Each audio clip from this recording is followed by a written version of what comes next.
한국형 전투기의 체계 개발 사업자인 한국항공우주산업과 체계 개발의 20%의 지분을 대는 인도네시아 정부가 체계 개발 본계약을 체결함에 따라 인도네시아가 가져갈 기술에 대해 벌써부터 논란이 예상된다. 인도네시아 현지 안타라 통신은 8일 현재 방산업체 디르간따라의 부디 산토소 사장은 우리는 KFX 기술을 배우기 위해 200에서 300여 명의 기술자를 한국에 파견할 것이며 우리는 20%의 개발비를 분담하지만 전수 받는 기술은 100%라고 강조했다. 이는 8조 7천억 원 이상의 개발 비용이 들어가는 KFX 개발 사업에서 불과 1조 6천억 원만 분담하는 인도네시아가 시제기 일대 제공과 현지 생산 라인을 받는 것도 모자라 항공기 개발 기술의 100%를 모두 전수받는 것을 의미하는 것이어서 파장이 예상된다. 전투기 개발 경험이 전무한 인도네시아는 2년여 강의 탐색 개발을 통해 도출한 현존 기술과 부족 기술에 대한 원천 기술 자체가 없으며 계약된 1조 6천억 원 외에는 추가 비용을 분담할 의무가 없기 때문에 개발 비용이 천정부지로 치솟는다 하더라도 추가 비용을 낼 필요도 없는 반면 계약에 따라 핵심 기술 전부를 요구하고 이전 받을 권리가 있기 때문에 천문학적인 혈세를 쏟아부어 개발한 한국형 전투기 기술이 헐값에 인도네시아로 넘어간다는 비난을 피하기 어려울 전망이다. 방위사업청은 애초에 사업 타당성이 없었던 KFX 개발 사업을 밀어붙이기 위해 적극적으로 해외 파트너를 모색했고 기반 기술이 없는 인도네시아와 계약을 체결. 1조 6천억 원의 비용 분담을 할 파트너가 생겼다면서 이를 적극 홍보해 예산에 대한 우려를 불식시키고 사업을 관철시키는 데 성공했다. 그러나 사업 강행을 위해 인도네시아와 체결한 이러한 계약 조건이 발목을 잡아 KFX 개발을 실현시키는 것은 물론 천문학적인 국민 혈세로 개발한 고급 기술 유출이라는 두 가지 문제점을 야기시킬 가능성이 커지고 있어 문제가 제기되고 있다. 인도네시아는 러시아제 전투기를 운영하는 국가이며 회교국으로 미국은 인도네시아가 참여하는 KFX 탐색 개발 당시부터 한국으로의 기술 이전 시 제3국으로의 유출을 우려하며 기술 이전의 난색을 표한 바 있었다.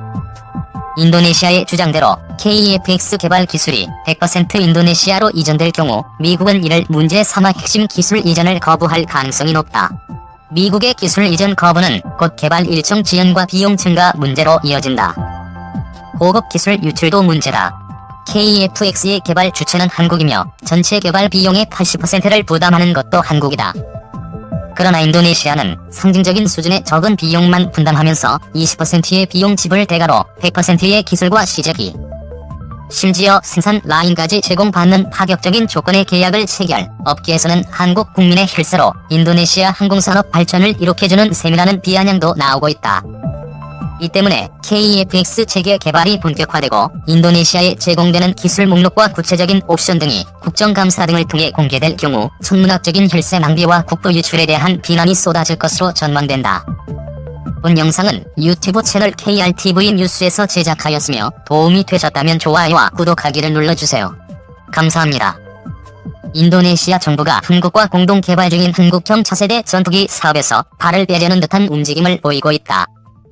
인도네시아는 2015년 12월 말 KFX 사업 계약을 하면서 KFX 공동개발 사업비 중 20%를 부담하기로 했지만 현재까지 2.5%의 금액만 입금하고 납입을 중단한 상황이다. 인도네시아 측은 KFX 사업 철수 가능성을 암시하면서도 한편으로는 자국의 사업 부담금을 줄이겠다며 한국과 재협상을 원하는 것으로 알려졌다. 인도네시아가 사업 철수를 선택할 경우 KFX 사업 주체인 한국항공우주산업의 부담은 커질 수밖에 없다. 미납금인 1조 5천억 원이 넘는 개발비를 추가 확보해야 하는 데다 인도네시아가 도입하기로 한 50대의 KFX 수주도 백주화되기 때문이다. KFX 생산 대수가 줄어들수록 전투기 한 대당 생산비가 늘어난다는 점도 부담이다. 이미 5조 원이 넘는 개발비를 투자한 국방부 입장에서도 KFX 사업 무산을 막기 위해 국회 동의를 받아 추가 예산을 투입하는 것도 쉽지 않을 것이란 관측이다. KFX 사업은 40년 이상 된 국내 전투기를 교체하고 우수한 성능을 갖춘 한국형 전투기를 개발하기 위해 2016년부터 시작된 국가 프로젝트다. 인도네시아도 자국에 낙후된 전투기 교체를 위해 사업에 참여했다. 우리 정부가 60%, 인도네시아가 20%, 카이가 20%의 비율로 분담해 KFX 개발 사업비를 공동 투자했다. 2026년까지 KFX 개발을 완료하면 우리 공군의 120대, 인도네시아의 50대를 각각 양산할 계획으로 KFX 개발비와 양산비 규모만 총 18조 원에 이른다. 조코위 대통령 방한 앞두고 KEFX 사업 협상단 인도네시아로 급파. 본 영상은 유튜브 채널 KRTV 뉴스에서 제작하였으며 도움이 되셨다면 좋아요와 구독하기를 눌러주세요. 감사합니다. 30일 조선비주 취재 결과 작년 11월쯤 한국 국방부 관계자, 카이 관계자 등으로 구성된 KEFX 사업 협상단이 인도네시아 정부와 KEFX 사업의 조건 변경 재협상을 위해 현지로 급파된 사실이 확인됐다. 조코위 인도네시아 대통령이 작년 11월 25일 부산에서 열린 한아세안 특별정상회의 참석을 위해 방한하기 직전이었다. 한국 측이 협상단을 꾸려 직접 인도네시아까지 찾아가는 적극적인 모습을 보였지만 양국 간 합의점을 찾지는 못한 것으로 알려졌다. 이번 만남은 양국 간 비공개를 원칙으로 비공식적으로 진행됐기 때문에 외부에는 알려지지 않았다. 인도네시아는 작년 초부터 한국에 내는 KEFX 사업 분담금은 낮추면서 자국으로의 기술 이전은 늘리겠다며 재협상을 요구하고 있는 것으로 알려졌다. 이미 조코위 인도네시아 대통령도 지난 2018년 9월 한국을 방문했을 때 문재인 대통령에게 KEFX 사업 분담금 비율을 20%에서 15%로 축소해달라며 재협상 의지를 드러낸 바 있다. 인도네시아는 KEFX 전체 사업비 8조 8,304억 원의 20%가량인 1조 7,338억 원을 분담하기로 했지만 작년 1월까지 2,020억 원만 납부하고 납입을 중단한 상태다. 재협상을 염두에 둔 보석으로 풀이된다. 방위사업청 관계자는 인도네시아가 KEFX 사업 분담금 2,200억 원을 내고 추가 지급을 하지 않고 있는 것은 맞다면서도 양국 간 사업 재협상에 대한 질문은 확인해주기 어렵다고 했다. 밀당 나선 인도네시아, 프랑스 전투기 구매 소문도. 본 영상은 유튜브 채널 KRTV 뉴스에서 제작하였으며 도움이 되셨다면 좋아요와 구독하기를 눌러주세요. 감사합니다. 이런 상황에서 최근 인도네시아 정부가 프랑스산 전투기 라팔 48대를 구매 검토 중이라는 이야기까지 나오자 KEFX 사업에 대한 불확실성이 커지는 분위기다. 인도네시아가 프랑스산 전투기 구매에 나설 경우 한국과의 KEFX 사업을 통한 신규 전투기 양산이 불필요해지기 때문이다. 최근 프랑스 경제 전문 매체 라트리뷰는 지난 11일 프라보와 수비안토 인도네시아 국방부 장관의 파리 방문은 프랑스산 전투기 구매 협상을 하기 위해 계획됐다고 보도했다. 이에 대해 수비안토 장관은 프랑스의 희망사항이라며 선을 그었지만 라팔 전투기 구매에 대한 인도네시아 측 관심을 묻는 질문에는 노코멘트로 일관했다. 프랑스는 오래 전부터 인도네시아의 라팔 판매를 추진해왔다. 업계 일각에서는 프랑스가 인도네시아에 KEFX 사업보다 더 파격적인 조건을 제시했다는 이야기도 있다. 인도네시아가 한국과 공동 개발 중인 KEFX 대신 다른 나라 전투기를 구매할 수도 있다는 모호한 입장을 내비춰 한국 측과의 재협상을 자국에 유리하게 끌고 가려는 의도라는 분석도 나온다. 인도네시아 철수할까? 불안한 카이. 본 영상은 유튜브 채널 KRTV 뉴스에서 제작하였으며 도움이 되셨다면 좋아요와 구독하기를 눌러주세요. 감사합니다.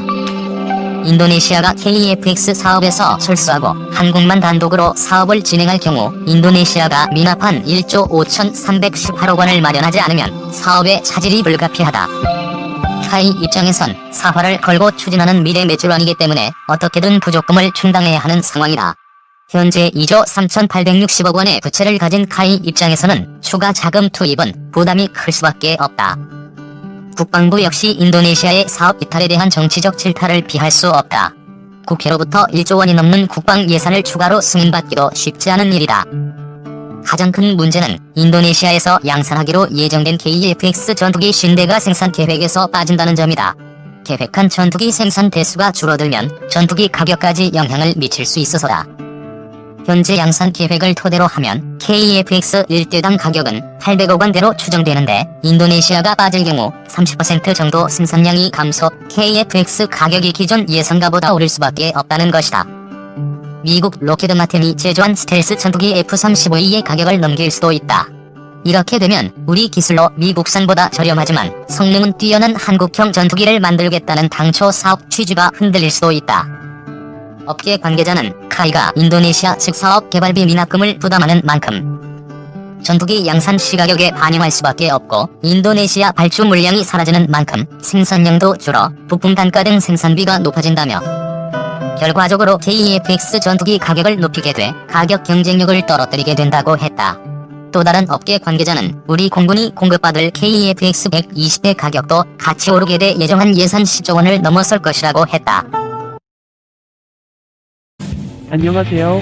오늘은 F-35A 도입 결정과 문재인 대통령이 국방과학연구소를 찾아 연구원들의 열정과 노력, 관련 기관 및 업체들의 적극적인 협조로 국내 기술로 개발에 성공한 명품무기 현목포와 A사레이더, 첨단 군사장비를 시찰한 소식을 전해드리며 머지않아 KF-X의 완성된 모습을 시찰하시는 모습을 기대합니다. 구독과 좋아요는 영상 제작에 많은 도움이 됩니다. 정부가 차세대 전투기 FX 2차 사업으로 F-35A 스텔스 전투기 대신 수직 이착륙 기능이 탑재된 F-35B 기종을 도입하는 방안을 검토 중인 것으로 알려졌다. 23일 정부 소식통에 따르면 2021년부터 5년간 약 4조 원을 들여 추진하는 FX 2차 사업의 전투기 기종으로 F-35B가 고려되고 있다. 이는 해군의 경항공모함 건조 계획에 따라 현재기용 전투기가 필요하다는 군 안팎의 주장이 반영된 것으로 보인다. 군은 2014년 확정된 FX 1차 사업 계획에 따라 약 7조 원의 예산을 들여 F-35A 40대를 2021년까지 우선 전력화할 방침이다. F-35B는 F-35A와 달리 수직 이착륙이 가능한 리프트팬이 달려있어 경항모에 적합하다. 가격도 대당 보통 1,000억 원인 F-35A보다 30%가량 비싼 것으로 알려져 있다. 군 관계자는 둘 다 같은 계열의 스텔스 전투기이지만 부품 대부분이 달라 사실상 새로운 기종으로 봐야 한다고 전했다. 소식통에 따르면 지난해 경항모를 2033년 진수하겠다는 계획이 발표된 뒤 FX 2차 사업에 F-35B 기종을 도입해야 한다는 주장이 나왔다. 하지만 군은 당시 F-35A 20대를 구매하기로 가닥을 잡은 것으로 알려졌다. 이 때문에 이번에 F-35B로 기종을 변경할 경우 전투기 도입이 더 늦춰질 수밖에 없다. 현재 공군력은 F4, F5 등 기존 전투기가 노후화돼 전력 대체가 시급한 상황이다. 그래서 KF-X 사업이 진행 중이다. 문재인 대통령이 지난 23일 올해로 창설 50주년을 맞는 국방과학연구소 AD기 대전본부를 찾아 국방과학기술의 성과를 치하했다. 문 대통령은 사실 A사 레이더는 당초에 미국으로부터 F-35A 전투기를 도입할 때 일종의 절충교역으로 그 기술까지 이전받는 것으로 그렇게 알고 있었다가 나중에 알고 보니 미국에서 국외 이전을 철저히 금하고 있는 핵심 장비 기술이어서 미국 정부의 특별 승인 없이는 아예 원천적으로 해외 이전이 안 된다는 사실을 우리가 알게 됐다고 언급했다. 그래서 우리 기술로 개발할 수밖에 없었는데 그것이 너무나 어려운 기술이기 때문에 우리 차세대 항공기 전투기 사업도 상당 기간 표류할 것 같다는 우려들을 많이 했는데 우리 국방과학연구소가 보란듯이 그 A사 레이더를 포함해서 4대 핵심 기술 모두를 성공적으로 지금 개발해내고 있다고 설명했다. A사 레이더는 천여 개의 표적을 동시에 추적 탐지하는 한국형 전투기 사업 KF-X의 핵심 장비로 전투기의 눈으로 불린다. 문 대통령이 비공개 시찰한 것으로 보이는 현목포는 사거리 800의 탄도 중량을 2톤으로 늘려 괴물 미사일이라는 별칭을 갖고 있다. 문 대통령은 이날 약 3년 만에 ADD를 방문한 자리에서 우리 차세대 전투기 사업의 핵심 장비이면서 난이도가 매우 높은 A사 레이더 개발을 우리 기술로 기었고 성공시켜낸 것에 큰 자부심을 느끼며 특별한 축하를 보낸다고 밝혔다. 지난 2015년 미국이 A사 레이더 등 핵심 항목에 대한 수출 승인을 거부했지만 이에 굴하지 않고 자체의 기술력을 갖추게 된 것에 대해 남다른 의미를 부여한 것이다. 문재인 대통령이 23일 대전 유성에 위치한 국방과학연구소에서 첨단 무기와 군사장비를 시찰한 뒤 이동하며 연구진에게 격려의 박수를 보냈다. 박민석 청와대 대변인은 미국의 수출 승인 불허 사실이 뒤늦게 밝혀져서 방사청 등이 당시 상당히 비판받았다. 무엇보다 한국형 전투기 개발 사업에 차질이 우려됐다면서 하지만 여러가지 어려움 끝에 차며 연구원들의 열정과 노력, 관련 기관 및 업체들의 적극적인 협조로 국내 기술로는 개발이 불가능할 것이라는 평가가 우세했던 A사 레이더의 개발이 사실상 완성 단계라고 말했다.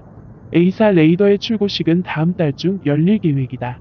문 대통령이 특히 A사 레이더의 개발, 성공에 관심을 기울인 것은 미국의 기술 이전 거부 당시 국회에서 국방위원으로 활동했기 때문이다. 강 대변인은 대통령이 이런 사정을 잘 알고 있어서 불가능을 가능케 만든 것에 더 의미를 느끼고 있다고 설명했다. 감사합니다.